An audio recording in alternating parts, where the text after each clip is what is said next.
This is the Dover Download Podcast. My name is Christopher Parker, and for the past 25 years, I've had the pleasure of working with, learning from, and talking to a variety of volunteer, staff, and community members. This podcast explores conversations, activities, and a variety of policies and programs which exist here in Dover to improve the community in one way or another.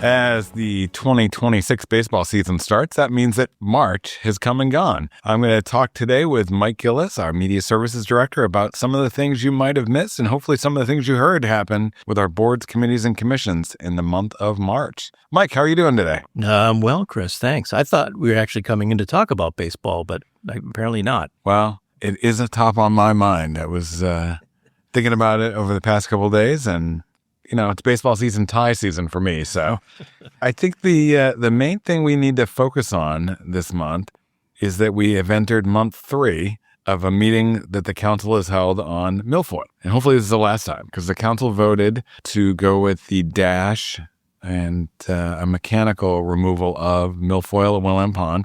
To recap for the listeners, Willam Pond, which is a state-owned pond situated actually probably 85% in Somersworth and 15% in Dover, but the state has not done any remediation or cleanup of the pond, and instead has provided a grant fund to the city of Dover to do some milfoil eradication. There had been a conversation in January and then again in February about the method for that, and the council wanted to pursue a least toxic alternative, which is DASH, which is a diver-assisted program where they essentially have someone go in and pull by hand. At the March 11th meeting, a representative from DES attended the meeting, and she cautioned about why herbicides were okay in this case and why normally they would agree that we should minimize herbicide use. But here, the outbreak is bad enough that they think it makes sense for a first round pass. The council thanked her for her advice and then decided to go the fully diver-assisted method.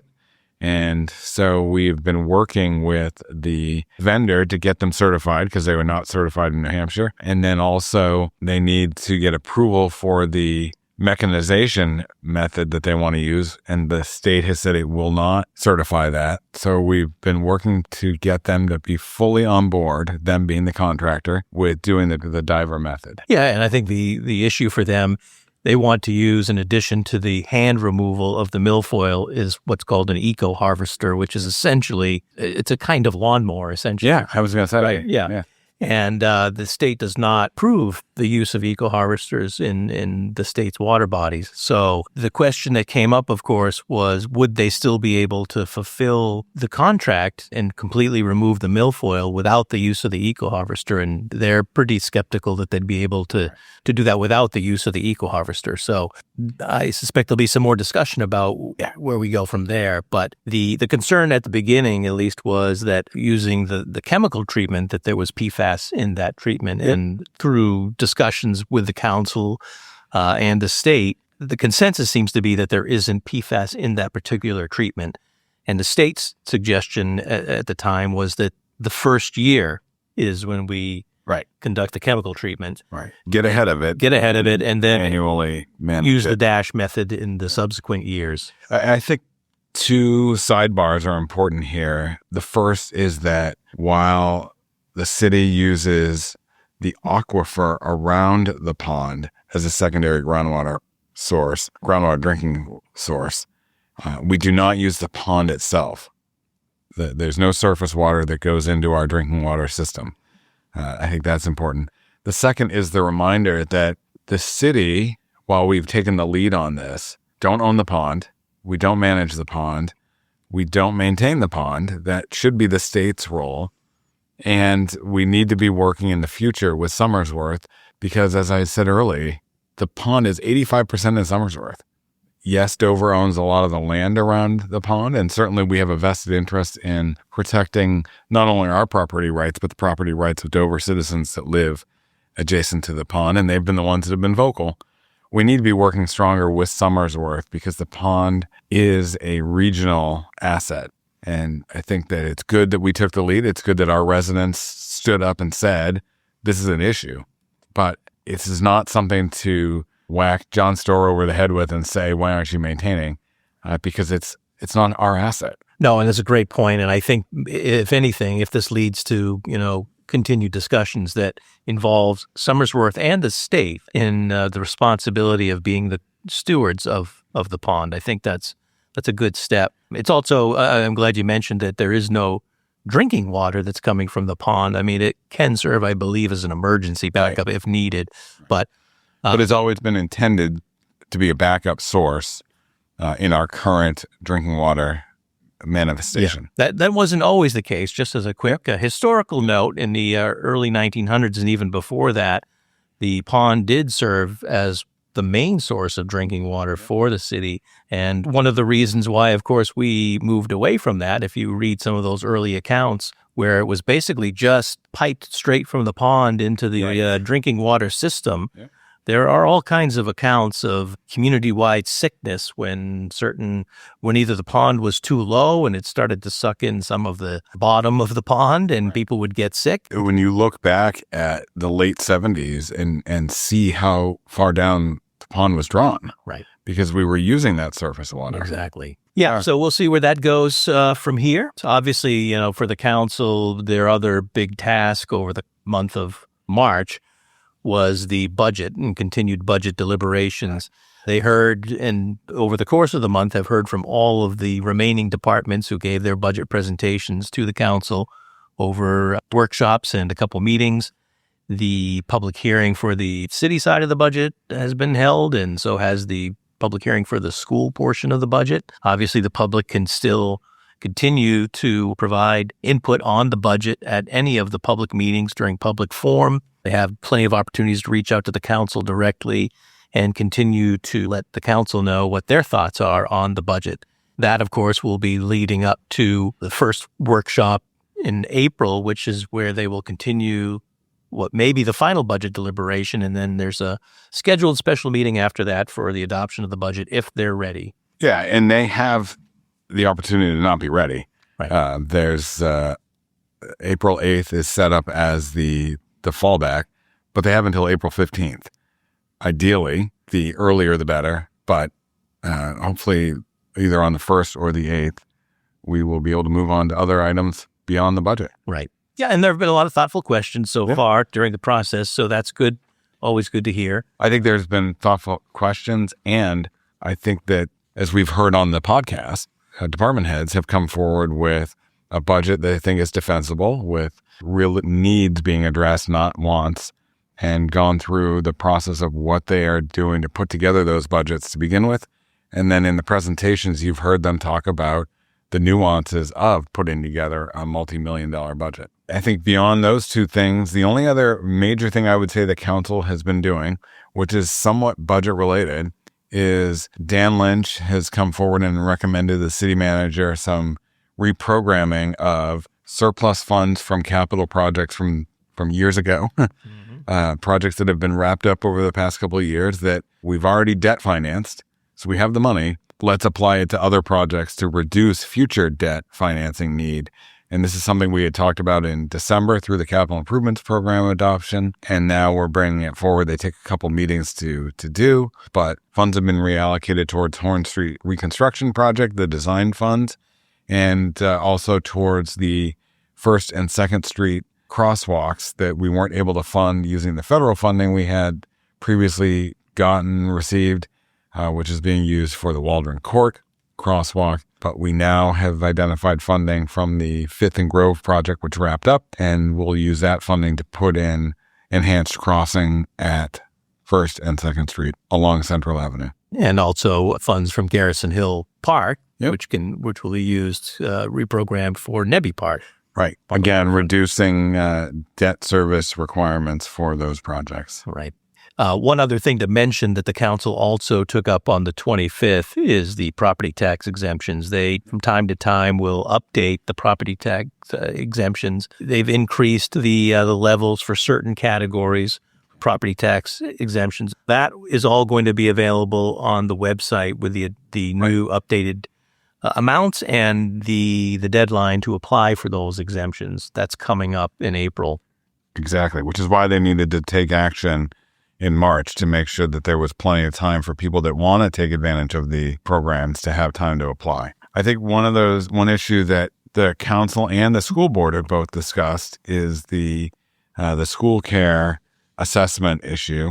This, you might recall, in the fall, school care, which is the provider of healthcare insurance for the school employees, provided an assessment saying that it could not meet its financial obligations and it had not adjusted its rates, nor did it propose adjusting rates for the FY27 budget to accommodate, but they were about $30 million in arrears, and that it had some cash flow issues. And of the 90 member communities within its risk pool, at the beginning of the month, Dover and Portsmouth were the two that had not complied, meaning that we had not said, yep, we will agree to this assessment, which there's no legal basis for the assessment, but that is a conversation that I think will occur. Now, as we've wrapped up the month, Portsmouth, under protest, agreed to pay the $1.6 million it owed or was assessed. Dover has been assessed $1.7 million, and both the council and the school board have had conversations about how and if it would pay that, what it means long-term for the employees. And I think the conversation in Dover, and I'm not trying to say that it hasn't been this for other communities, but what I've heard the council and school board talking about is, how do we protect the employees and the health care they've been promised? And two, how do we protect the taxpayer? Because if it turns out that the risk pool can provide a assessment at any time during the year, regardless of what the rates were set at, what's to say it won't happen next year? What's to say it won't happen the year after? And how do we make sure that our financial investments are protected? And these are some of the significant questions that will come up. I'm glad you brought it up, because this actually was a topic of discussion at the school board meeting in March as well. Right. There's some concern, obviously, about the financial implications, obviously. One thing that was discussed not only at the school board, but it has been discussed since at the city council level, is that, despite this May 1st deadline, employees should be assured that they're not going to be going without insurance. If, some kind of resolution will need to occur, but that resolution will not include that they're not going to be covered as a result of this. I think it's important also to point out that because there are still so many outstanding questions about how this happened and where we go from here, the city council and the school board will be holding a joint meeting in April, which will include a visit from the Secretary of State, Scanlon, who will be there to answer questions. And that's because the Secretary of State's office oversees essentially the risk pools. So he also spoke at the city council meeting in Portsmouth, where they did also have some pointed questions. And as you mentioned, under protest, did approve the payment of the $1.4 million on their end. So, moving on to some fun topics, the planning board met, as it does, and I know two larger size projects, or maybe more significant projects that it addressed. First being I don't want to say controversial, at least for one abutter it is controversial, but a significant project that it has dealt with a lot at 103 Court Street, a transfer development rights process project where the property owner was asking for a couple extra units in the property it owns at 104 Court. The neighbor has sued us, I believe, twice. Both times have been upheld by the appeal process, and they are appealing one of the decisions to the New Hampshire Supreme Court at this point. They argued that the planning board should not take action until that was fully vetted.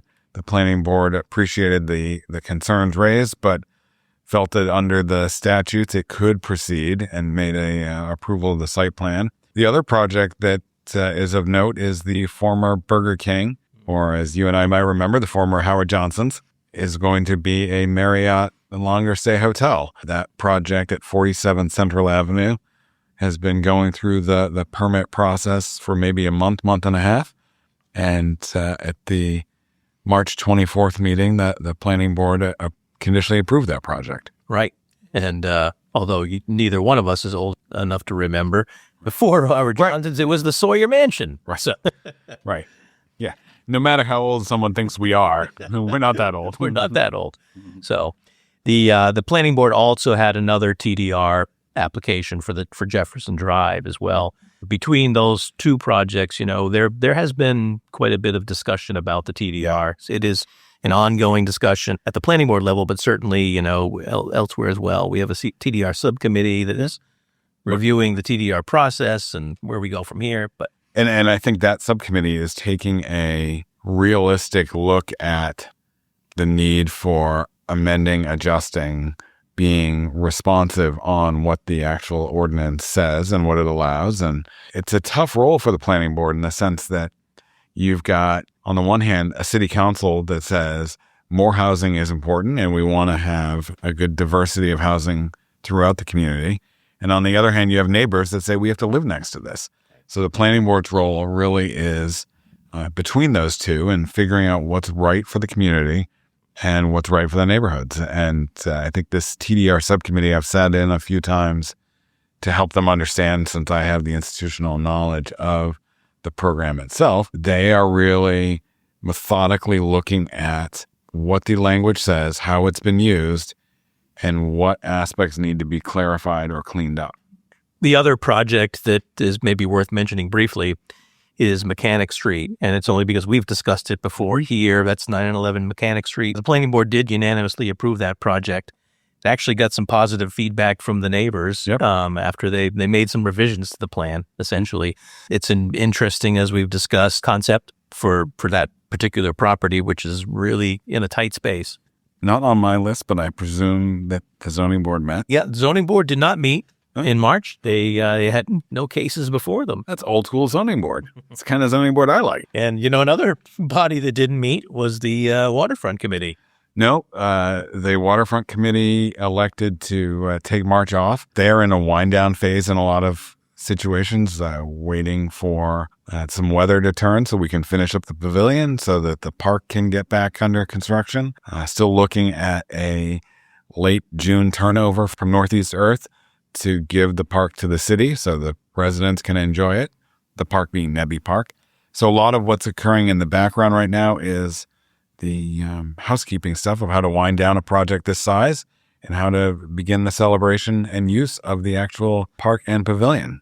So hopefully in April, they will meet and we can report back a month from now. And we don't have time to talk about all of the activities of the many boards, committees, and commissions in the city, but there's a lot of work going on every month by these volunteers on these public boards, and encourage everybody to stay informed. Certainly the council provides updates on what those particular bodies are up to, but I wanted to mention for this particular session, just recognize the accomplishments of one of those tireless volunteers over the years, Clough Blake, who recently passed away. Clough was, as most people know, everywhere in Dover, and he was on many boards and committees and commissions over the years, most recently as the co-chair for the Arts Commission and the Waterfront Committee, the library. Yeah. So I thought that there was a really, really well done newspaper article about Clough and his relationship with New Hampshire Public Television. I know we had him on the podcast a few years ago, and he talked about his work at WOKQ and his work at Warner Brothers. I hadn't realized that it really came back to New Hampshire Public Television. Right. And it's a very long and accomplished career, but he gave back to the community in his retirement, and he gave back in a big way. So just wanted to recognize Clough and offer condolences to the family. He will certainly be missed. He was a community champion, and I agree with you. He will be missed, and we need to celebrate Clough and what he inspired people in the community to do. All right. I think, Chris, unless you've got anything to add, I think that about covers at least the hot topics for the month. I would agree. We will chat with the listener in a month and talk about what second quarter brings to the city of Dover's boards, committees, and commissions. And we'll see how the Giants are doing for you, too. So yeah, we'll see. All right. Well, have a great day. One of my favorite volunteers in the community is Deb Clough, who leads Don't Trash Dover. Deb is going to talk to us about this year's Power of an Hour. Deb, how are you? I'm well. How are you, Chris? Good. So I know I just said this year's, but it's an ongoing thing. Power of an Hour is something we've talked about before. It's something people should do every day, right? I think about it every morning when I walk into work with a bag in my back pocket that I owe that to Deb as I look for trash along the route to work. But the Power of an Hour is a specific event that you pull together every April. When are we doing it this year? This year, it is April 25th, which is a Saturday. And like all Don't Trash Dover monthly events, the time is always 9:30 a.m. to 10:30 a.m. But because of the volume of people that we expect on April 25th, we do ask people to arrive by 9:15. So when they're arriving at the specific ward headquarters for each of their, I guess, sectors or wards. Right. I always struggle with the ward idea because I think other than election day, people don't think that, I live in Ward 3. I live in Ward 5. People know the neighborhood they live in. Right. But we want people to go to where they vote, essentially. True. And, if someone decides they want to go to another ward, perhaps because their child goes to school in that ward, or, they belong to a club that wants to participate as a large group versus an individual, they're welcome to go to any of the wards. We're not going to be checking IDs. Right. And I think that's a good point. And while there's the competition end, which we'll get to in a second, the reality is we want to pick up trash wherever we find trash. Right. I know I live in Ward 5, but I think you've pointed out that where I usually go, which is along the community trail on Whittier and Washington, it's borders both Ward 5 and Ward 1. True. So True. Ward 1 benefits from me providing my trash to Ward 5. Yes, those ward leaders are going to be out recruiting, so don't be surprised if someone approaches you to come to my ward. So on the 25th, I'm going to show up at, for me, the middle school, check in, and then that'll be about 9:15. I assume there's some challenges or words of wisdom or starting, let the games begin. And then we all filter back to where we want to pick up trash. It's not necessarily around the headquarters, but it's around where your neighborhood is, where you want to pick up trash. True. And, some people come and they know exactly where they're going to head out once they get their bags and their instruction. And other people show up and they're like, where do you want me to go? So the ward leaders at each ward will basically have a list of suggestions of places people can go, because we're always out looking, scanning to see, where there tends to be a lot of litter collecting. And to clarify, litter is litter. So regardless of if it's a potato chip bag or a beer can or a stroller, you see it, pick it up and bring it back. If you can. If it's a couch or a refrigerator, you're going to have to let someone know. Yeah. Good qualification. But the point is, you are looking for cleanup, regardless of the source of the cleanup. Exactly. And let's talk a little bit about the friendly competition that occurs and the creative rewards you provide.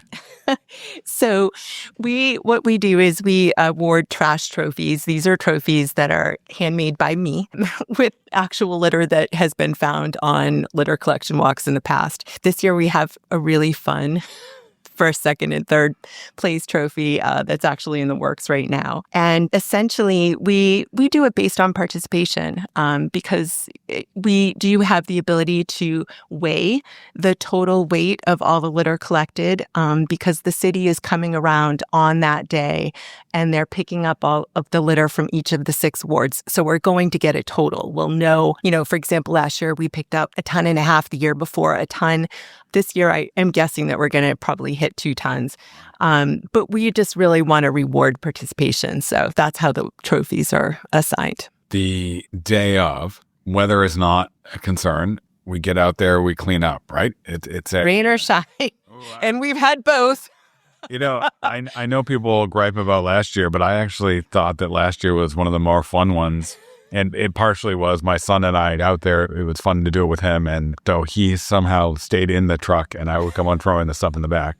But I think that what amazed me was, you collected more tonnage last year. With less people. Mm-hmm. And when we showed up at the middle school to bring our stuff, people were just as ecstatic to get it. And there is a real sense of accomplishment. And I think the beauty of it is, although you do this monthly, the beauty is that headlining event of come and take care of your community. Everyone has an hour, especially once a year. Mm-hmm. And I really commend you and the team for pulling this together and to continuing to make this an annual event that we can look forward to as we go into spring and see the community under the snow.